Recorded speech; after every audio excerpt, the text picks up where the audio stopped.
د فکر جګړې د زده کړې ارزښت او اړتیا د یو علم او فن د زده کړې ارزښت هغه مهال ښه څرګندیږي چې په ټولنه کې ورته اړتیا پیښه شي. په اوس وخت کې د نړۍ ټول ستر قوتونه د مسلمانانو پر ضد یو موټی شوي دي او په خپلو ټولو وسایلو په پوځي او فکري ډګرونو کې له بېلابېلو جهتونو پر مسلمانانو بریدونه کوي. نو اوس مهال مسلمانان د فکري جګړې زده کړې ته دومره اړتیا لري څومره چې د ځان ساتنې لپاره د وسلو او پوځ اړتیاوي. هر مسلمان مشر، سیاستپوه، دینی عالم، د حالاتو ښوونکی، استاد، زده کوونکی، طالب العلم، محصل، ادیب او شاعر، خطیب او مبلغ مسؤلیت لري چې د اسلام دشمنانو له چل او دوکې څخه او د هغوی له ښکاره او پټو پلانونو او دسیسو څخه په سمه توګه ځان خبر کړي، د هغوی تګلاره په دقیقه توګه وڅاري او ځان پرې پوه کړي. او دغه پوهه د فکري جګړې له زده کړې پرته نشي ترلاسه کېدلی. په نوې نړۍ کې فکري جګړه د جهاد یو اړینه برخه ده. څومره چې د دشمن پر خلاف جهاد ته شدیده اړتیا ده، همدومره د هغوی پر ضد فکري جګړه هم اړینه ده،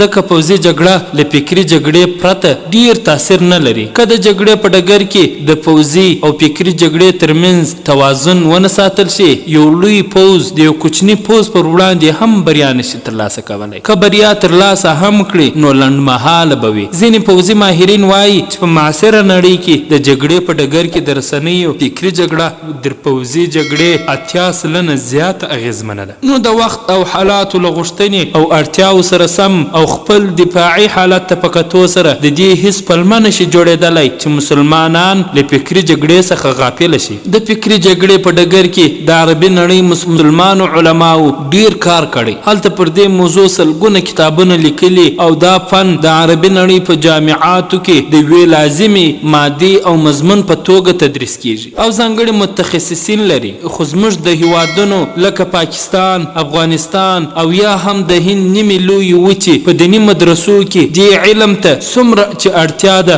هغومره ارزښت نه ورکول کیږي. د اسلامي علومو د تاریخي تسلسل په رڼا کې چې کله هم یو علم ته اړتیا پیښه شوې ده، نو علماو د ضرورت پر اساس د هغه علم زده کړه لازمه ګرځولې ده. دا چې اوس فکري جګړه د وخت شدیده اړتیا ده، نو باید ټولې تعلیمي ادارې دا علم له خپلو نصابونو لازمي ماده وګرځوي.